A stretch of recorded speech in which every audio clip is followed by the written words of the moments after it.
тақырыпта біз ең бастысы Шыңғыс хан тарихы туралы жазылған жазба деректерге тоқталамыз және бұл тарихи деректердің маңызын және оның қолданыстағы негізгі мақсатын қазір сіздермен бірге осыны қарастырамыз.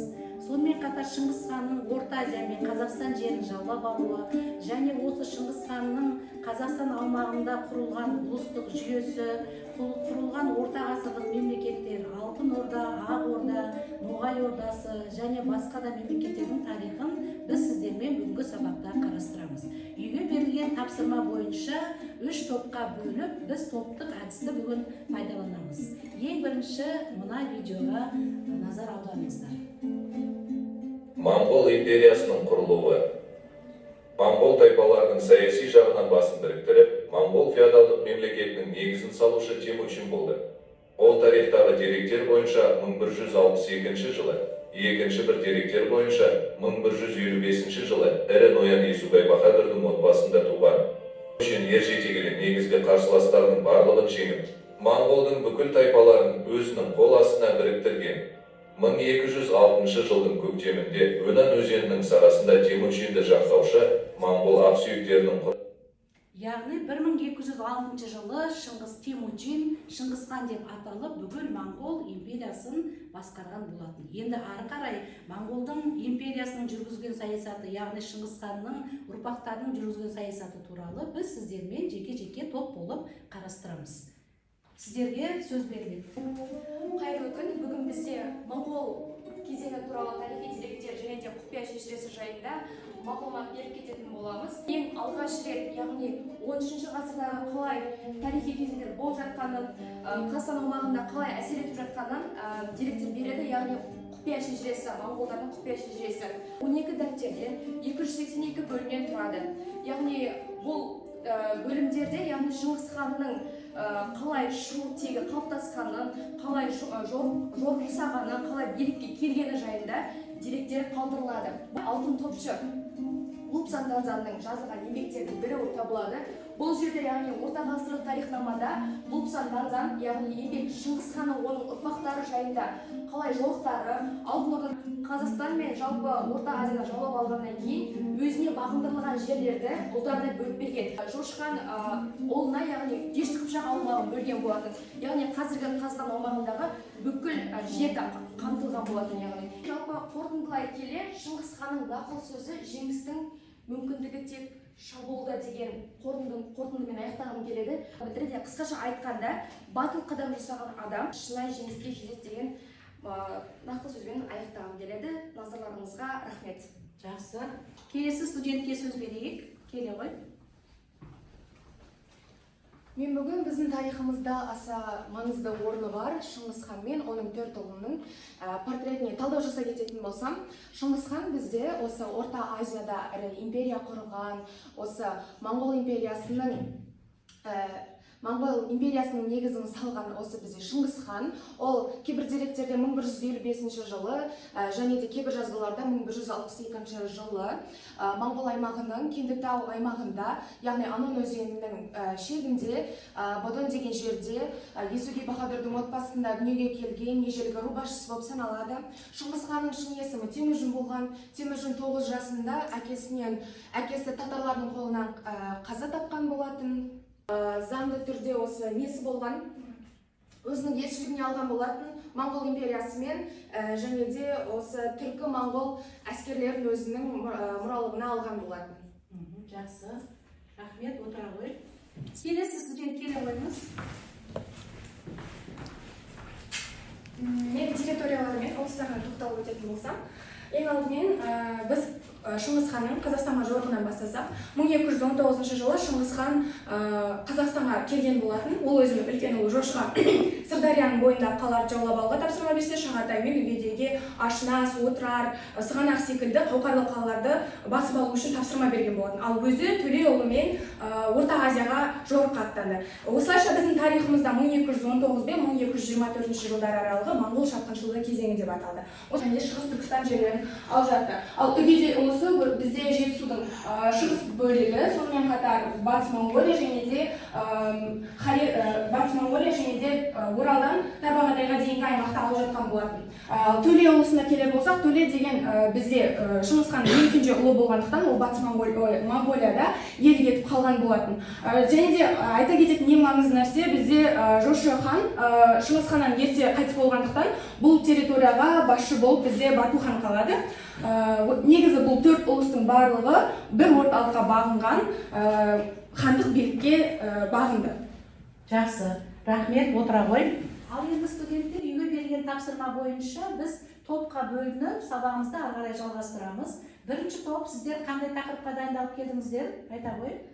Біз Моңғол империясының құрылуына және қоғамдық құрылысы мен ыдырауына дайындалып келдік. Жақсы, студенттер, онда бастаңыздар. Тыңдап тұрмыз. Біз бірінші топпыз, біз Моңғол империясын алдық. Мен қазір Моңғол империясының құрылуы айтып кетемін. Арғатай менің әріптестерім жалғастырып кетеді. Моңғол империясы. Қазіргі Моңғол жерінде ежелгі Моңғол тайпасы өмір сүрген. Олар 12-ші ғасырдың соңынан бастап 13-ші ғасырға дейін болған. Және де ол кезде Моңғол тайпаларының бірігуі 12-ші ғасырдан бастап 13-ші ғасырға дейін созылып отқан.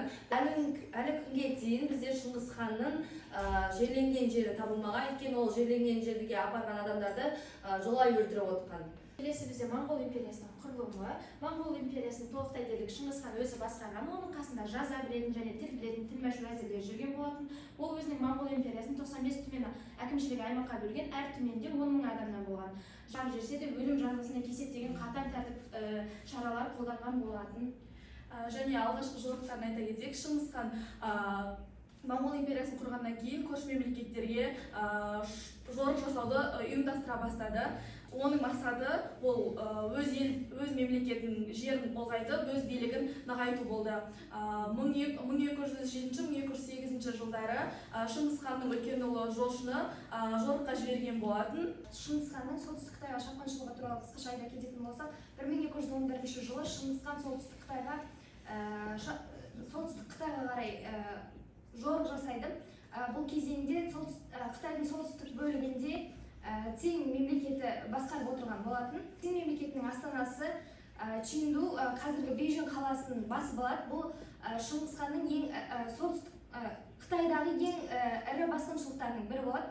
Шыңғыс ханның Қазақстан мен Орта Азияға жасаған жорықтары 1219-1224 жылдар аралығында Шыңғыс хан 150 000 адамнан тұратын әскерді бастап, Қазақстан мен Орта Азияға жорық жасап, Отырар, Сығанақ, Самарқанд секілді қалаларды бағындырады. Келесі бізде Шыңғыс хан өзінің 4 ұлына берген территориялар айтып кететін болсақ, Шыңғыс хан 1227 жылы дүниеден өтпес бұрын 4 ұлына ұлыстарын өзінің бөліп береді.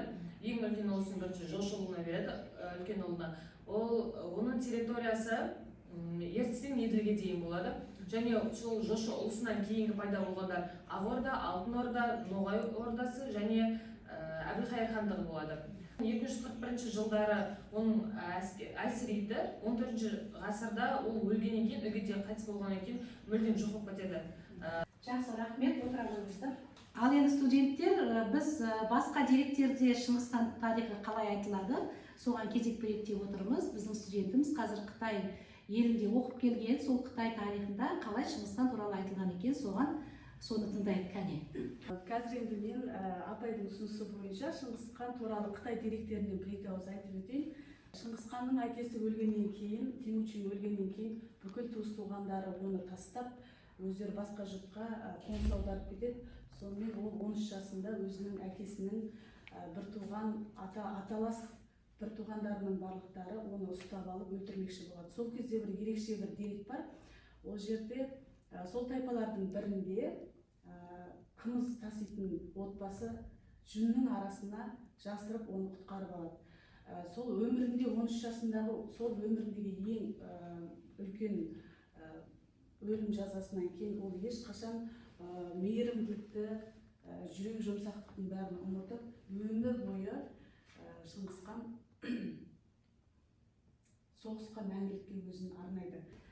Яғни Қытай деректерінде де сондай мағлұматтар бар екен, өте қызықты мағлұмат берген үшін рахмет. Ал енді үйге берілген тапсырма бойынша екінші топ бізде қандай тақырыпты таңдадыңыздар? Екінші топ Алтын Орда тақырыбын алдық. Келе қойыңдар. Алтын Орда мемлекеті Орда мемлекеті 13-ші ғасырда құрылған түркі-моңғол мемлекеті болып табылады. Оның негізін қалаушы Бату хан, ол Шыңғыс ханның немересі, Жошы ханның ұлы болып табылады. Шыңғыс хан 227 жылы қайтыс болғаннан кейін оның империясы бірнеше бөліктерге бөлінген болатын. 1236-1242 жылдары Бату хан батысқа жорық жасап, Еділ бойы, Қыпшақ даласы, Қырым және Шығыс Еуропаны басып алып, сол жерде жеке бір мемлекет құрған болатын. Осылайша 1242-1243 жылдары Алтын Орда мемлекеті құрылған болатын. Тоқталып өтсем, яғни Алтын Орданың екі астанасы болған. Ең бірінші астанасы ол Сарай Бату. Бұны яғни Бату ханның өзі салған. 1240 шамаларында бізде Бату хан өзінің ең алғашқы сарайын салған. Бұл сарайда саяси және қолөнер және мәдени жағынан өте қатты дамыған. Енді екінші қалаларына тоқталып өтсем, ол Сарай-Берке қаласы. Яғни Сарай-Берке қаласында 100 мыңнан аса өте көп халық тұрған. Сонымен қатар Сарай-Беркеде оны Берке ханның өзі салған. Келесі бізде тіл және мемлекеттік басқару жүйесі туралы айтсам, 14-ші ғасырларға қарай мемлекетте негізгі қолданылған тіл ол Қыпшақ тілі, яғни Шағатай тілі болды. Бұл тілді бізде жазба деректерді қолданған кезде, яғни мемлекеттік басқарудың басты тілі ретінде әрі мемлекетті басқару жүйесі бойынша және халықпен байланыс жасау арқылы осы тілдерді атқарып отырған және де заң жүйесі негізгі екі бағытқа қарай сүйенген. Оның біріншісі біздің Шыңғыс ханның енгізген жасақ заңы. Бұл жасақ заңында әскери тәртіпті, мемлекеттің ішіндегі басқару жүйелерін және жазалаудағы міндеттемелерді анықтап отырған. Ең бірінші Батый хан өзі Алтын Орданың негізін қалаған ханы болған. 1227-55 жылдар аралығында басқарады.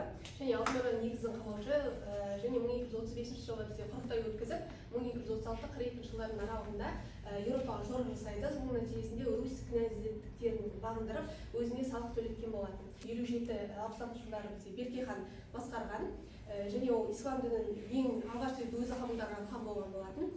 Және одан бөлек ол ең алғаш рет өзі мешіт салдырған болатын. Және 1267 жылы Мәмәт сұлтаны Бейбарысқа елші жіберіп құрылтайға қатысудан бас тартады. Соның нәтижесінде мемлекет өзінің тәуелсіздігін алған болатын.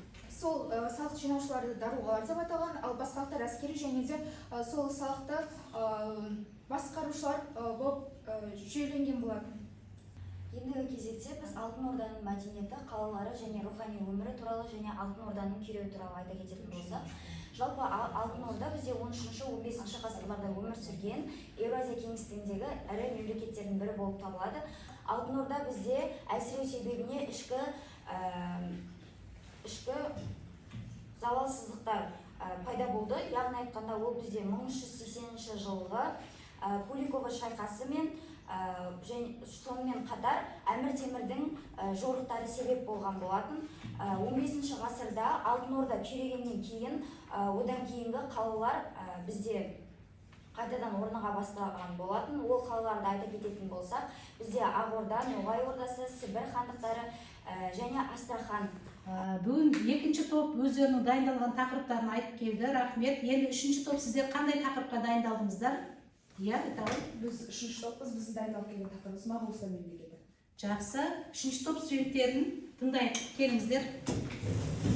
Біз үшінші топпыз, біздің дайындалып келген тақырыбымыз Моғолстан мемлекеті. Моғолстан мемлекеті 14-ші ғасырдың ортасы мен 16-ші ғасырдың басында өмір сүрген. Нақтылай айта кететін болсақ, 1348-1514 жылдары.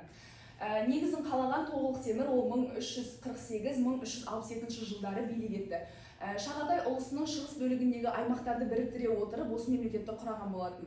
Моғолстан территориясы өте кең аймақты қамтыды.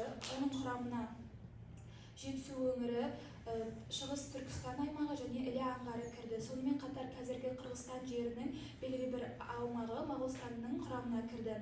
Бұл аймақтар Ұлы Жібек жолына жақын орналасқандықтан мемлекет үшін стратегиялық және экономикалық жағынан аса маңызды болды. Жалпы Моғолстанның кірген тайпалар оларға көбіне түркі халықтары жатқан болатын, ал нақты кірген тайпаларға Дулат, Үйсін, Қамылы, Найман және де Арғын тайпалары жатады. Бұлар кейінірек бірігіп қазақ хандығын құруға көмектескен бірден бір тайпалардан бірі болып есептеледі. Яғни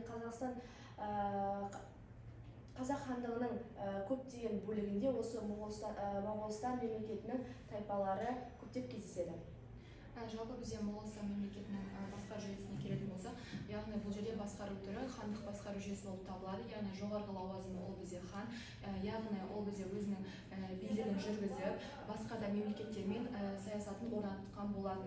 Және де хан ол бізде Шыңғыс хан ұрпақтарынан сайланып, мұрагерлікпен берілген. Моғолстан хандарын айта кететін болсақ, бұл мемлекетте бірнеше маңызды хандар болған. Ең бірінші айта кететін ханымыз ол Моғолстан мемлекетін қалаған Тоғлық Темір хан 1348 жылы. Одан кейінгі билікті басқарған ол бізде Ілияс Қожа хан. Ол хан әкесінің жолын, яғни қалдырған мемлекетін сақтап қалуға тырысқан болатын. Моғолстанның Қазақстан тарихында маңызды өте зор. 15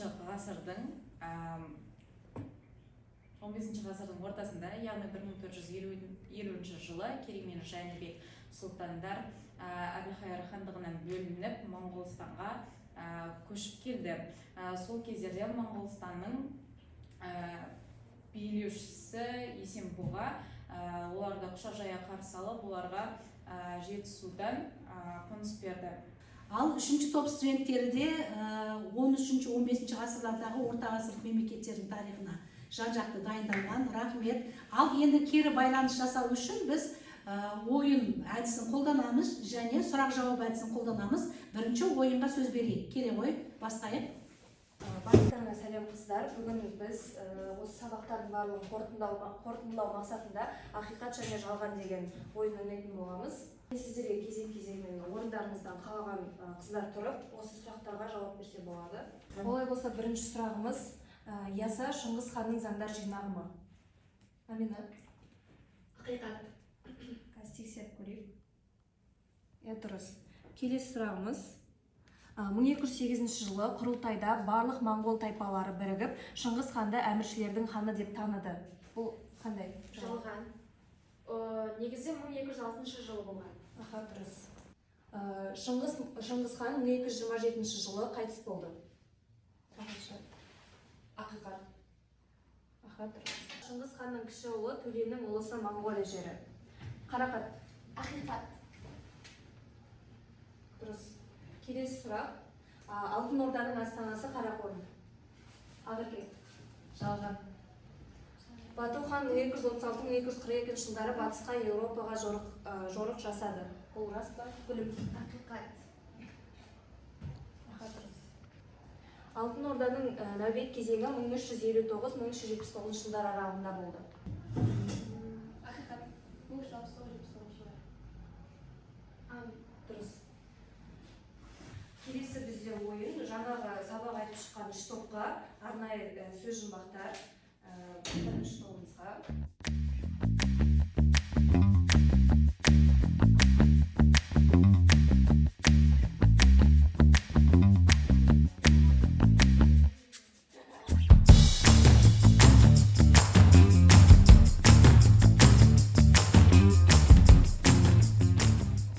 Ендігі кезекте топтарымыздың жауабын бөле кететін болсақ, бірінші топ. Біздің сөз жұмбағымыз. Бірінші сұрақ Шыңғыс ханның шын есімі Темучин. Екінші сұрақ Шыңғыс ханның заңдар жинағы қалай аталады? Яса. Алтын Орданың негізін қалаған жошының ұлы Батый. Алтын Орданың Бізде бірінші сұрақ Алтын Орда қай ұлыстық негізде құрылды? Жошы ұлысы. Екінші сұрақ Шыңғыс хан 1206 жылы қандай титул алды? Ұлы хан. Алтын Орда орналасқан тарихи аймақ Тештік сұрақ.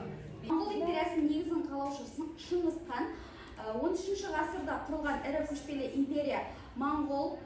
Исламда Алтын Орда мемлекеттік дін еткен хан Өзбек. Және Назарларыңызға рахмет.